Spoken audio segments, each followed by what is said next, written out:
First, a breath, then a cry, a coo, a gurgle, a hiccup, small sounds, every sound adored. Now, the sky buzzes with drones. Bombs land close. Tanks prowl inches away. Bulldozers flatten homes. Screams when bodies are found. Not wards, but tents. Cold, slipping under canvas. Heat pressing through tarps. Flat mattresses against bone. Smoke for air. Mud for floors. A makeshift IV drip. Every second. Drip. Every drip. A countdown.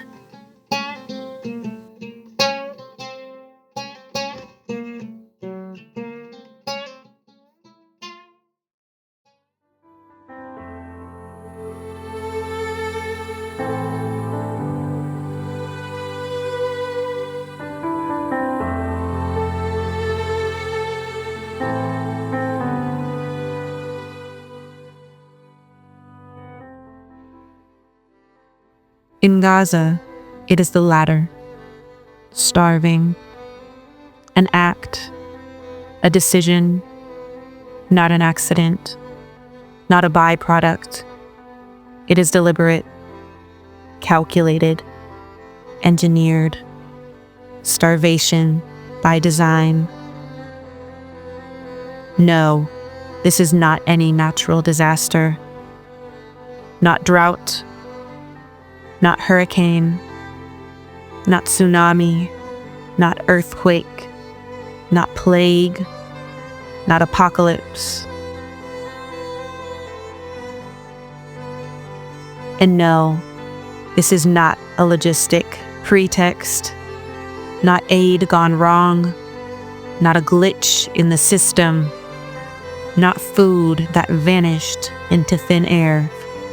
No, it is not.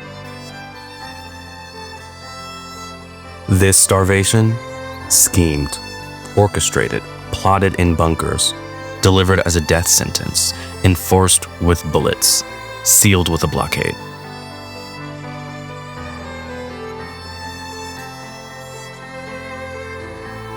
They severed the lifelines. Baby formula denied. Medicine seized. Oxygen cut. Incubators burned. Doctors murdered. Hospitals torched. Wells poisoned. Farms destroyed. Earth contaminated. Sea polluted. Then they bragged.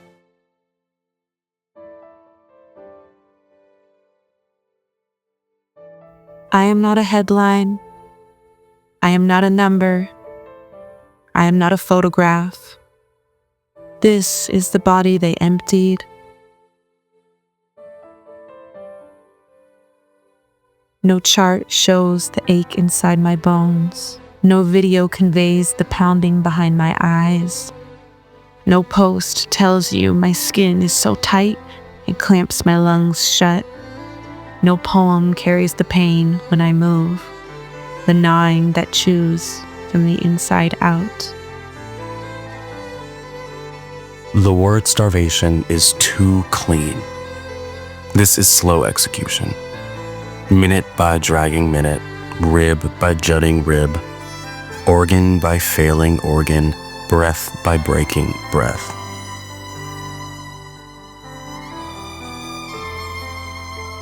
Nobody knows this pain because it's not the kind you cry out from. It's the kind that silences you, that eats you alive, slowly, quietly, until even pain gives up. This shouldn't be real. It should be a scary bedtime story. whispered to frightened children, a story from far, far away, from a godless planet. But it's not. It's right here, right now, day and night, broadcast live 24/7 in high definition. This is evil, wearing human skin stitched into suits and silky ties. They killed us with fire, with thermobaric bombs, with white phosphorus, with banned weapons. They tested their weapons on us. Even that didn't satisfy their cruelty. So they unleashed something more efficient: starvation. Because starving people is cheaper than feeding them, cheaper than airstrikes, cheaper than tanks, cheaper than bombs. The so-called most moral mind at work. The most cost-effective war crime ever conceived, done in silence. No explosions, just slow, systematic death.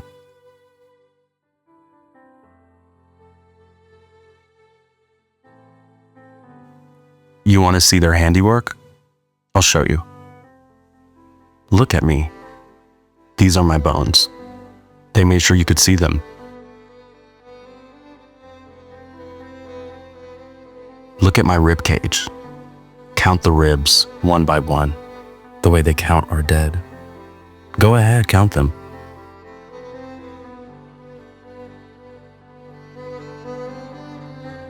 Listen to my breathing.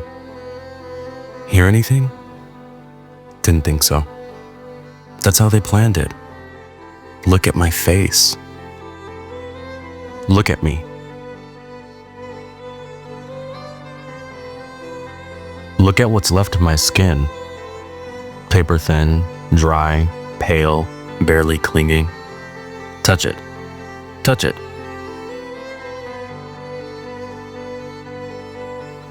Look at my eyes. Bulging, vacant, fixed on you. But you can't look, can you?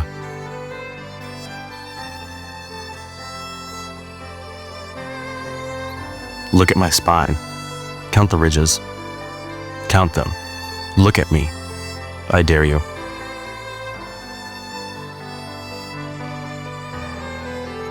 This is not fiction, not a horror film, not special effects, not a nightmare you wake from.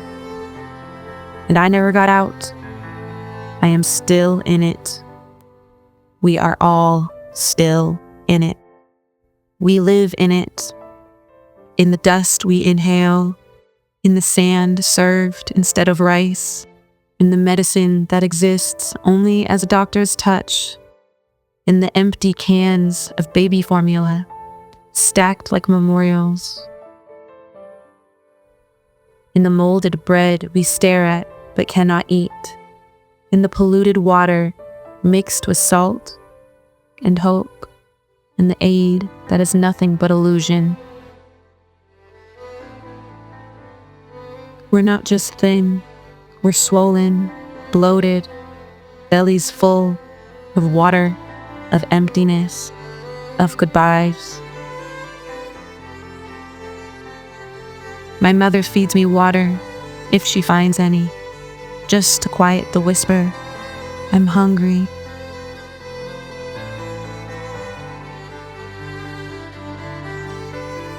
My father walks away, not because he doesn't care, but because he can't watch me die.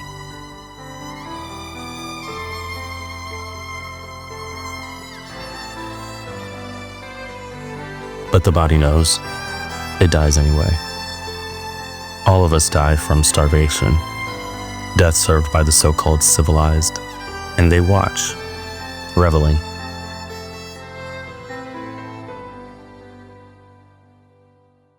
Doctors once said, "This doesn't happen.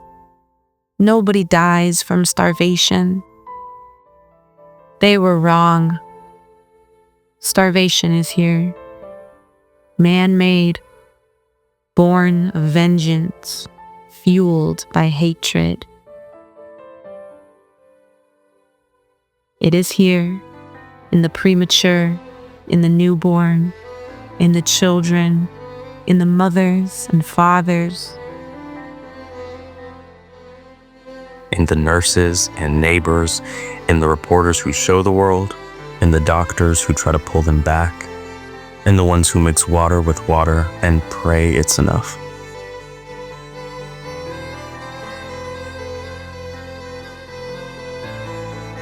The body begs, the world scrolls past. I am here, skeletal, bloated, shrinking, fading, then gone.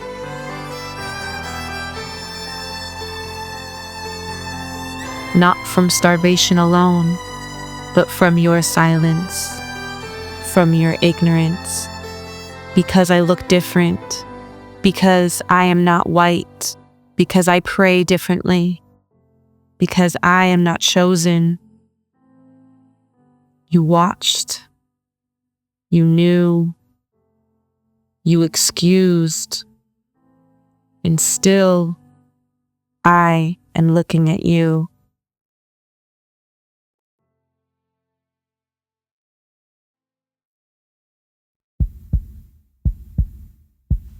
The body begged. The world scrolled past. I was there, Skeletal, bloated, shrinking, fading, then gone. starved by silence. Into silence.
بقول لي وضع عصايبه وأنا ملهاش علاج وعلاج لا ولا بتقول لك على الصيص وصل سيدي حاجة كده التقارير كلها عالية كثير بقول لها أنا مصادي حاجة أسوي كيف ما تعبني يا أختي مش قادرة أنا والله أنا بدي حتى إذا الناس عارض مرة وضعها صعب بقول لي إحنا مش قادرين نقدم لها حاجة عندنا كل شيء عالي تقولوا التحاليل كثير عالية.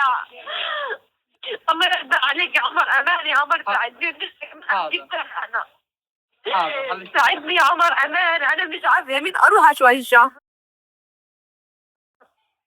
ماشي حاضر والله غير اشوف اتصل والله غير اشوف يلا أمان الله يرضى عليك أمان شو بدك تعمل حاضر ولا يهمنا يلا سلام.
Thank you all for watching.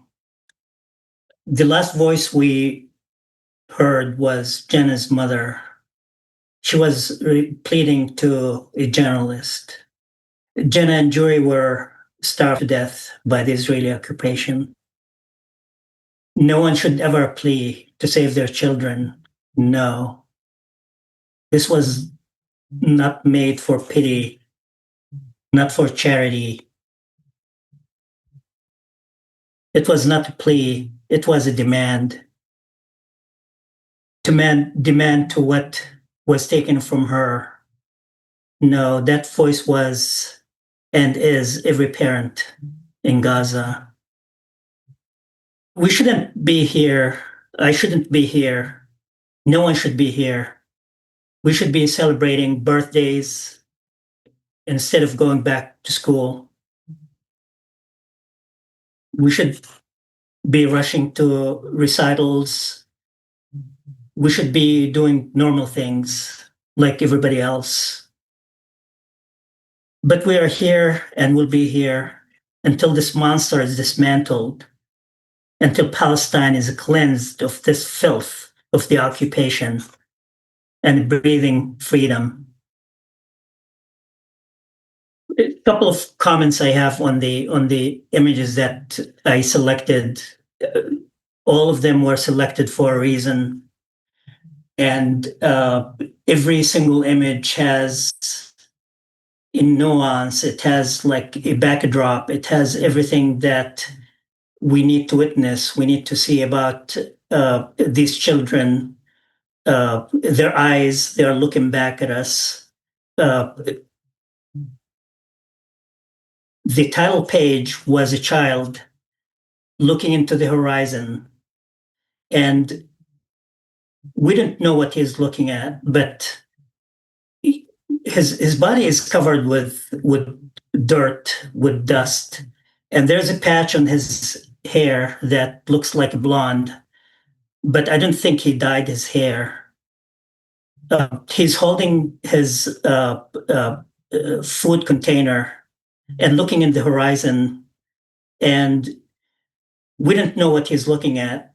Maybe at his school, maybe at his playground, maybe at his home, maybe at his friend, maybe looking for his parents somewhere.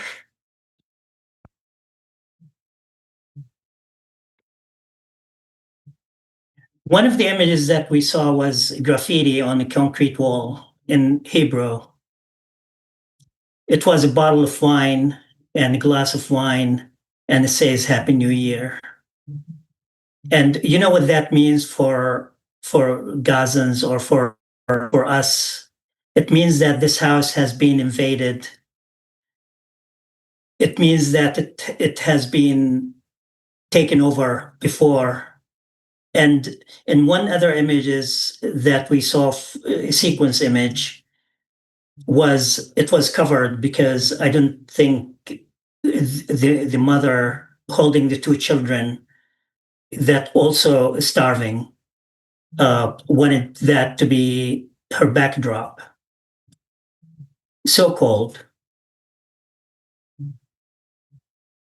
One of the images has Jenna. Jenna is the one who was killed last week by starvation. She had her nails done, and all the other images, Abdulrazak, also the one who said, "I'm hungry," and a Joanne. The word "I'm hungry" just like precedes his image. He's the bald little boy that died 2 weeks ago, also from starvation. They tried to revive him in Turkey, but it was too late. All other things that you can look in the background, you can see all the belongings or whatever they could gather. They are not homes, they are tents, they are shelters. They are not meant to be for treatments. these parents care for their children, and when we say they don't look away, it does mean that they don't look away. Many of the images have the children arms being held up just for us to see the cry. I want to introduce the interview that I had with Dr. Ahmad Alfarra. I had the honor of meeting him the other night, and here are his comments. He is the head of the pediatric and maternity department at Nasser Medical Complex in Khan Younis in Gaza. Here's his remarks. Thank you. Ahlan wa sahlan, Doctor, and thank you for being with us tonight. Could you please begin by introducing yourself and telling us a little bit about your area of work? I'm Dr. Ahmad Alfarra, head of pediatric and maternity department in Nasser Medical Complex. It's a big honor for me to be on that in this meeting or webinar. First, I'll talk about the situation in my hospital in general. Nowadays, we are in the most critical time since the beginning of the war.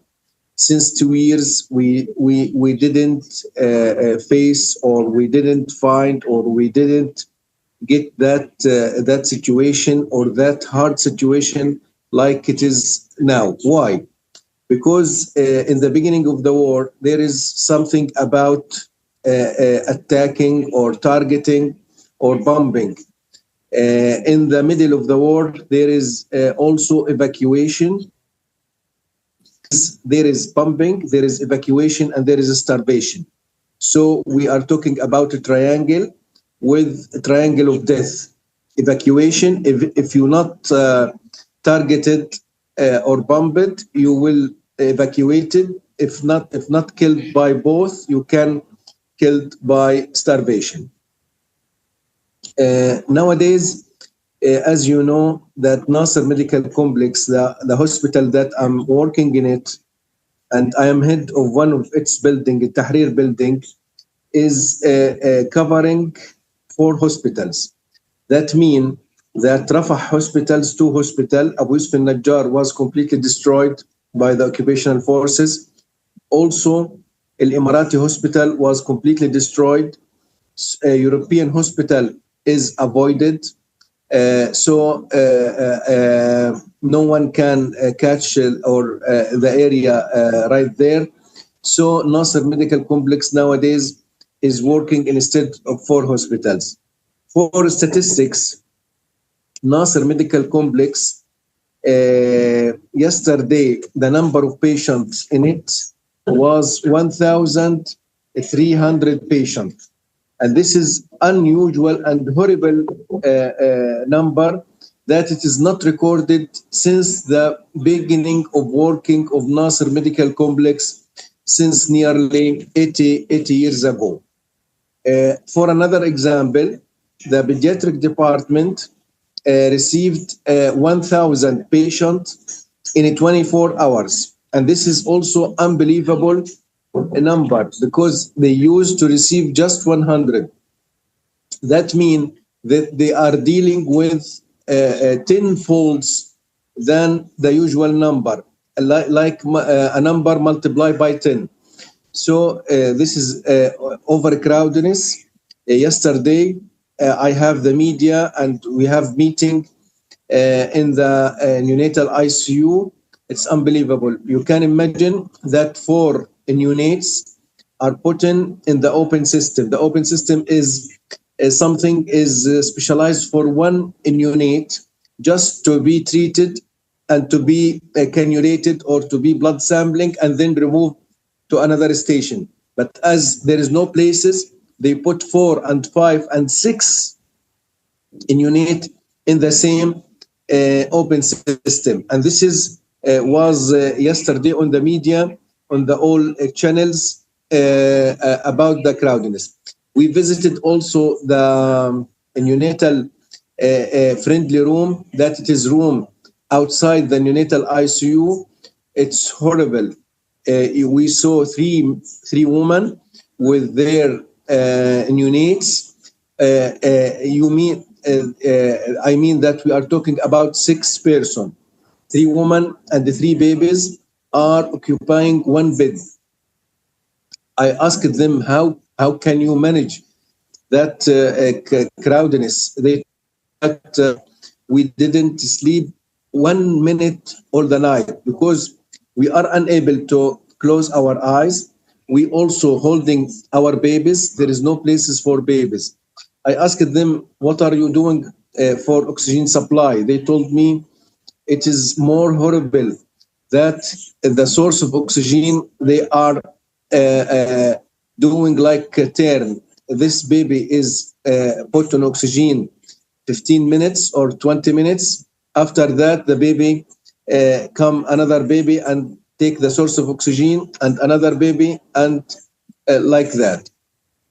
So since 25 years ago, I used to work in pediatric or Nasser Medical Complex pediatric department. I didn't see this situation before. If we shift to the malnutrition, as you know, my friend, that malnutrition started to be aggravated in Gaza since last March. Last March, the border were completely closed, and there is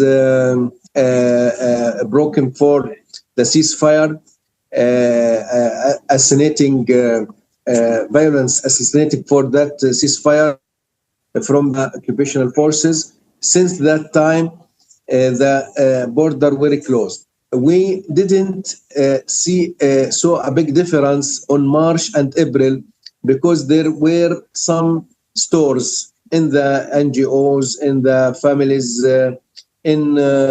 sometimes in the hospitals like milk.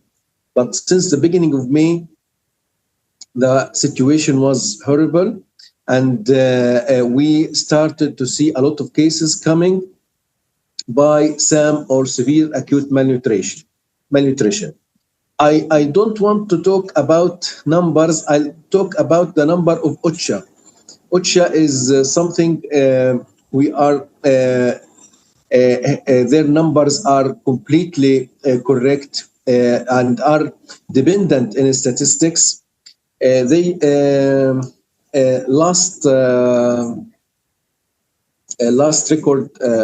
report for them, I have it. They are talking about it is not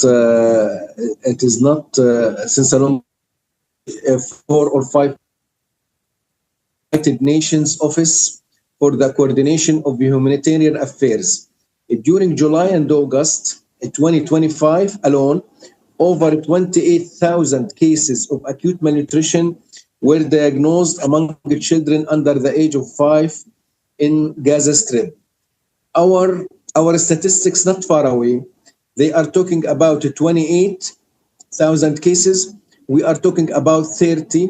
So it is not a big difference between the two numbers. I think this is due to cases who recovered or the cases who not severe acute malnutrition, moderate acute malnutrition.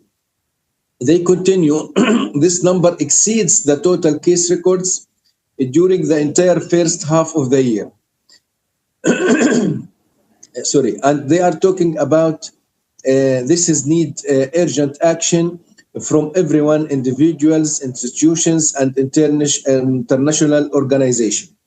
So the ceasefire aggravation violence from the occupational forces is the main cause of that severe acute malnutrition. For another example, my friend, that we have out clinic, and this out clinic is used to deal with the cases of severe acute malnutrition on Saturday and Wednesday, Sabt wal Arba'a. This clinic used to see 20 patients, 25, 30, because it is working from 8 to 2, nearly 5 hours. the horrible number of cases documented in the last date, that in last Saturday, last Wednesday, yesterday, they saw 140 cases. And this is horrible number. They differentiate from them nearly 40 cases of severe acute malnutrition and 35 cases of moderate acute malnutrition. This is a huge number to be differentiated and diagnosed in one day. That means in the another day, the next Saturday, inshallah, after 2 days, they will see also another 140 cases. This is for the severe acute malnutrition. Also, we have a stabilization center for severe acute malnutrition. We used to admit 2 or 3 cases. Now it is nearly 45 cases. So this is the numbers. I will talk also about the situation of the patient. My friend, I studied in Egypt since 25 years ago. When we studied about severe acute malnutrition, our professors in Egypt, Dr. Khan Younis, Dr. Yahya Al-Jamal, I think some of them died. They told us that the disease of severe acute malnutrition and hypovitaminosis, you will not see it in the future. This is something theory, because this is a civilian world and advanced world, and there is transportation, and there is nothing to be about famine or starvation. But I swear that I saw everything in Gaza nowadays. I saw a baby who is complaining of severe marasmus, just born, covered by skin, miserable and apathy look. The child is sleepy, irritable, anxious. I saw this a lot of examples, and I can send a lot of picture for you and videos also. Also, I saw another type of severe acute malnutrition. We called it kwashiorkor. Kwashiorkor is puffy face and puffy lower limbs and generalized edema. The puffiness is not a fat, no. It is something that the fluid escapes from intravascular to extravascular. So he looks like something like blistering, but it's not a blistering. This is due to hypoproteinemia. And also they are accompanied by loss of weight also, and they are accompanied by severe disease like immune deficiency, and they have hair changes. All of them, the color of hair is changed from black to blonde, and they easily lost their hair. They have alopecia, they have fragile hair, they have cachexia, unable to eat, and also they have all lack of vitamins. This is the second type that I saw. We saw also mixed of them. That means he is very, very thin, lost more than 40% of his weight, and also has puffiness due to kwashiorkor. We call the third type is marasmic kwashiorkor, that it is a mix between the two types. I saw this type also. I saw all the types of vitamins deficiency. When we were in the primary school, we used to know that vitamin C can lead to scurvy. Scurvy is a bleeding gum. We saw bleeding gum due to vitamin C deficiency. We used to know about vitamin D deficiency, bowing legs, and unable to walk, and delayed dentition, and fragile bone. We saw all types of vitamin D deficiency. We used to hear about zinc deficiency and napkin dermatitis and the skin infection and immune deficiency and gastroenteritis and diarrhea. We saw signs and symptoms of zinc deficiency. So this is from message from me that everyone want to study medicine about malnutrition, about vitamins, about micronutrients, about this disease, he should came to Gaza because he will apply the theory on clinical ground. So what we are talking about, that the famine is here is not due to environmental or something belongs to rain or something belongs to deserts. No, this is a crime, full crime, and it was by intention taken by the occupational forces to punish the whole population, even the child, even the fetus in his mother womb, even the baby, even the premature. Everyone should be punished as he's Palestinian, not because he's in Gaza. Also, this is the situation for severe acute malnutrition. The number of deaths coming from severe acute malnutrition is nearly 450 now. 150 from them belongs to children or pediatric category. And this is also a huge number. I think the number will increase as OCHA report telling that the curve is going on. Also, my friend, I have to mention that nothing looks that there is something for recovery from that severe acute malnutrition. Why? Because the propaganda that they are talking that there is no closing of the borders, this is like sand and ice. Because why? Because the needs of Gaza is nearly 600 trucks every day, and the number of trucks that coming in Gaza is 50. This is the first. Second thing, that the 50 trucks are not going to the people who deserved it.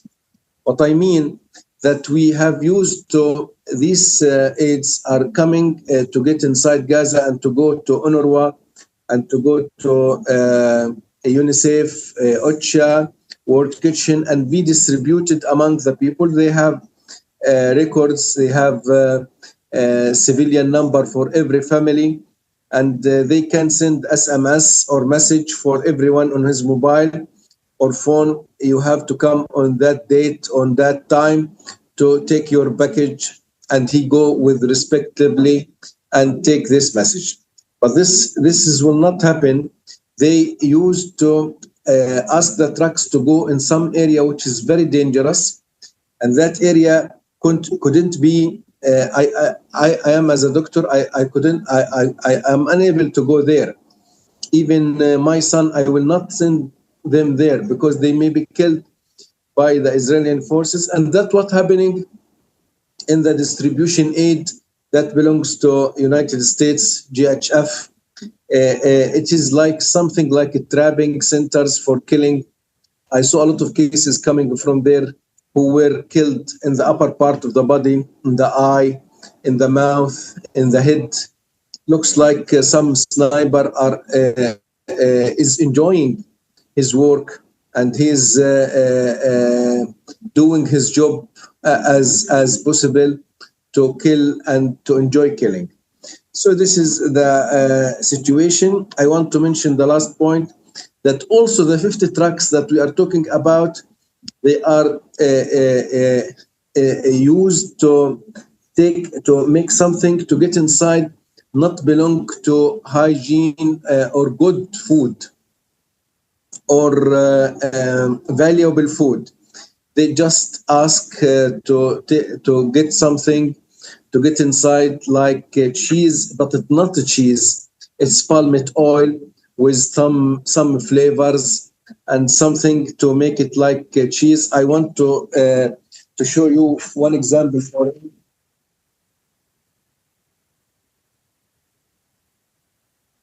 This is they called it Panda or Vita. This is Egyptian product.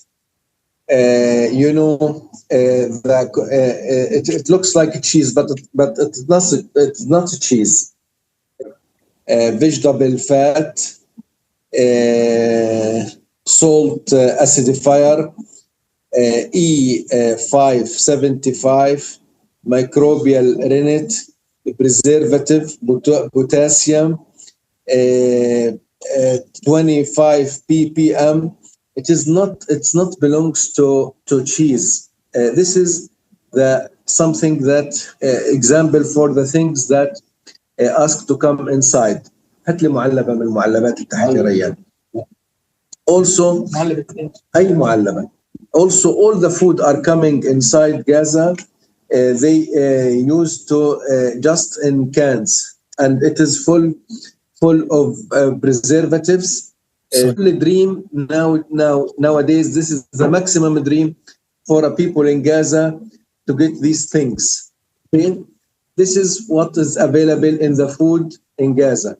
So this is not related to good food. No chicken, no milk, no yogurt, no honey, no meat. Everything. I think that someone is on the borders and he chooses the things that it is causing cancer and causing a disease or Alzheimer's, and they try to allow it to come inside Gaza. I think that someone who's engineer in that, and he's also enjoying that because he's choose the things that harmful for Gaza people. Even the flour, they allow for just white flour. They don't allow for a flour from barley or from some black, which is valuable and not carcinogenic. The white flour all over the world is contraindicated for colon cancer, for constipation, for everything. This is what belongs to malnutrition and starvation. Doctor, could you tell us about the severe acute malnutrition cases you are seeing and how you're responding to them?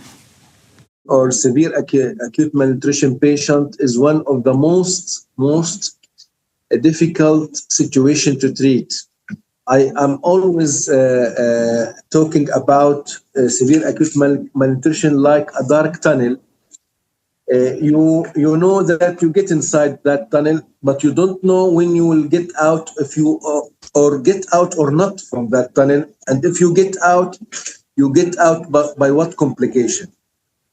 That's what I mean, that there is a chronic changes happening for the child after the severe acute malnutrition lasting for more than 4 weeks. And unfortunately, all the children in Gaza are get in severe acute malnutrition for more than 4 weeks. So, my friend, this is affect their comprehension, their interaction with the community, their school performance, their ability to tolerate effort, their ability to solve a mathematics problem. So I think that we will find a whole generation that affected their mentality. Even the long-term complication like anxiety, autism, depression, attention deficit hyperactivity disorder are well recognized as complication of severe acute malnutrition. I think, my friend, that we are going to see a lot of the complication. According to your question, we used to deal with the possible way to fight against the starvation. We have stabilization center that is covered from MSF Spain. They are fighting with us. We also have some volunteers who try to donate milk for this category of patient. And we have a lot of volunteers from all the European countries. They try to help them by something like a charitable thing, donation, something like that. So I'm always talking about that. I'm not afraid about the patient who's coming to the hospital, because I think we can cover him as soon as possible from here or there. But I'm afraid about the patient who are suffering from severe acute malnutrition and they are outside the hospital. This is the problem. And we used to see these patients coming to the hospital while after arrested and coming as a bodies to the hospital. This is the problem because, as we mentioned, we're talking about nearly 28,000 under 5 years are complaining from severe acute malnutrition. They are distributed among the tents, among the camps, among the evacuation centers. No way to get every tent to ask who's complaining from severe acute malnutrition.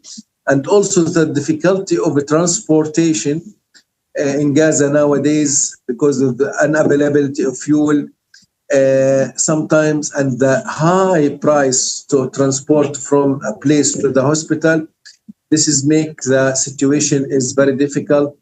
You know, from my evacuation center, if I want to come to the hospital by transportation, I have to pay 100 shekel. That means nearly $30. And if I will come back, I have to pay another $30. That means $60 for just to go and to come back. So all the people are coming walking, using walking, but this is very harmful because the hotness of the weather, and they will be prone to heat stroke due to there is no protection from the sun. So this is the what belongs to severe acute malnutrition. Doctor, what are the most urgent needs at this moment, and which interventions are essential for treating patients with severe acute malnutrition? The most needed up till now is everything, but we have priority.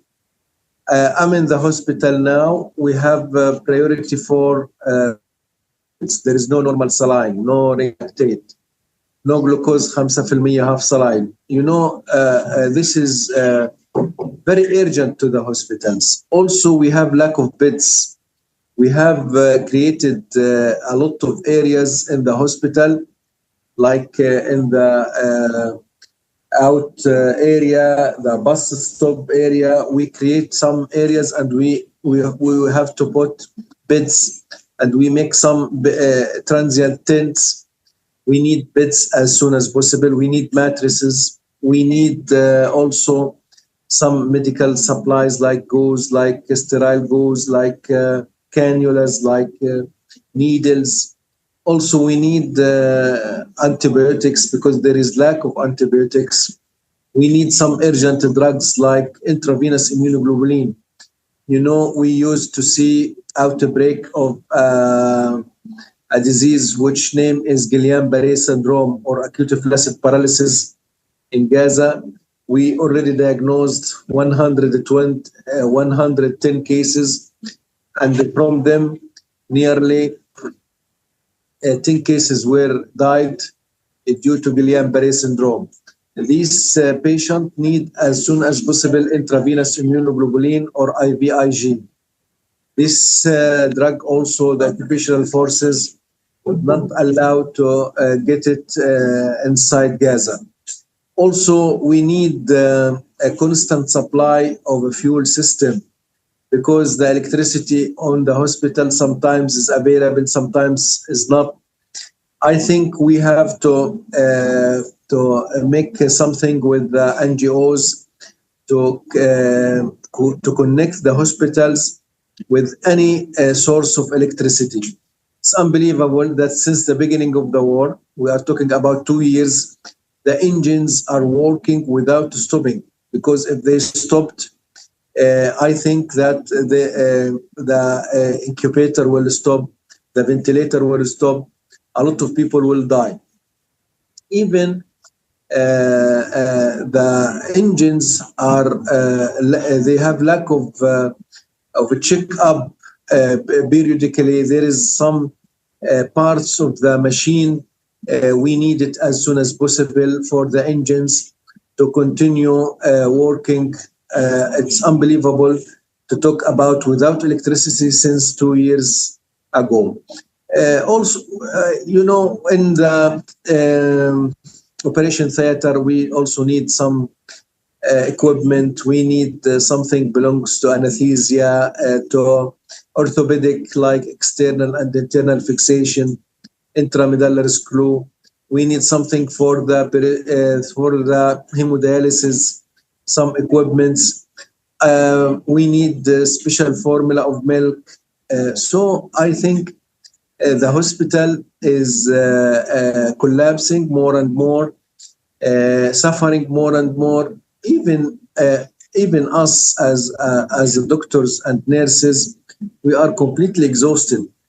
We didn't stop since 2 years.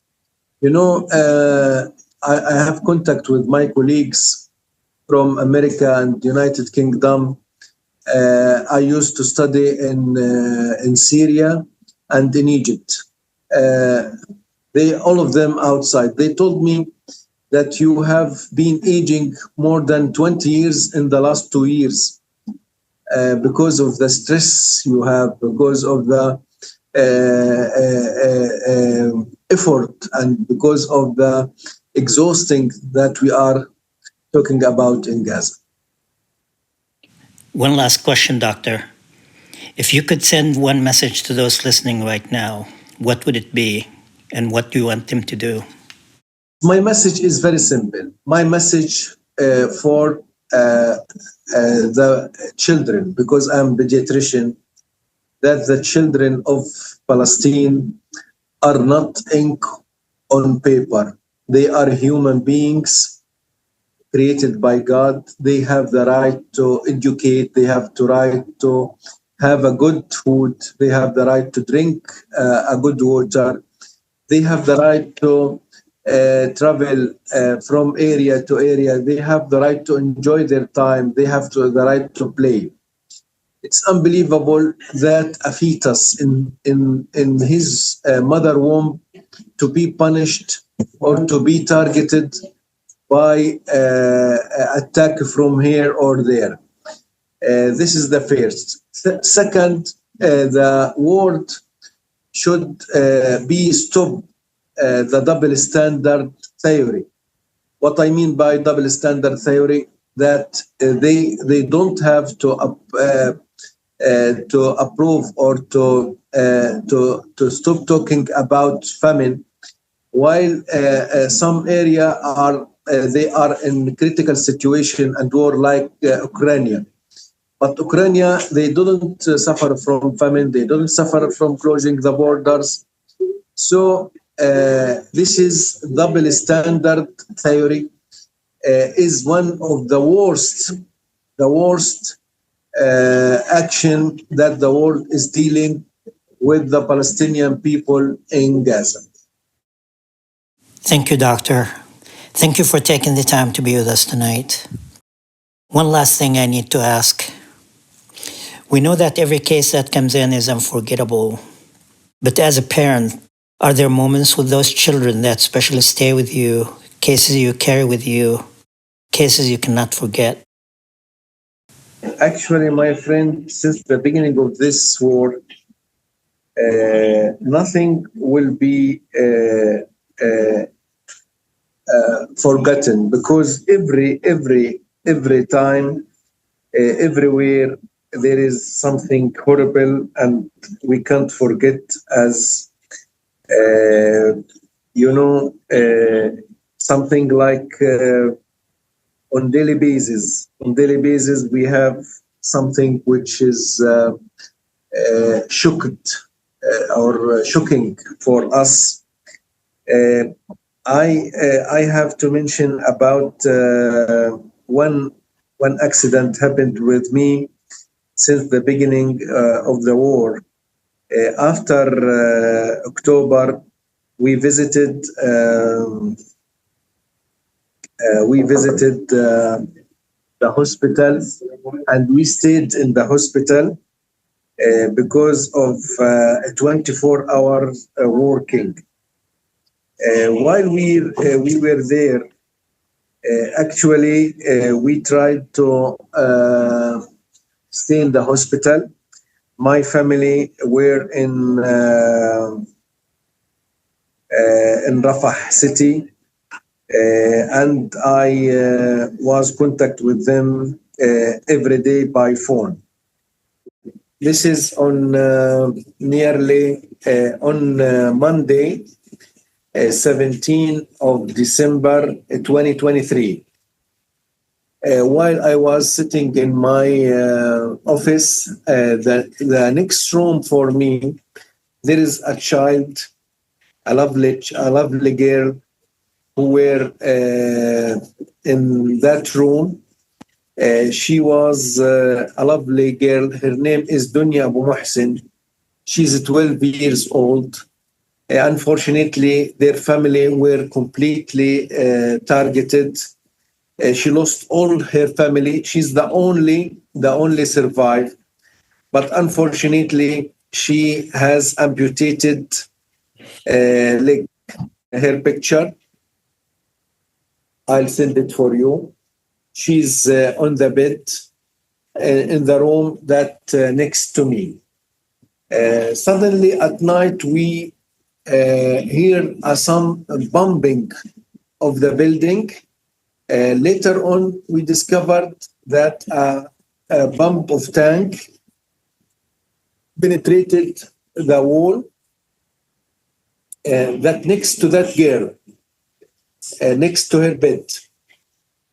So unfortunately, as you can see,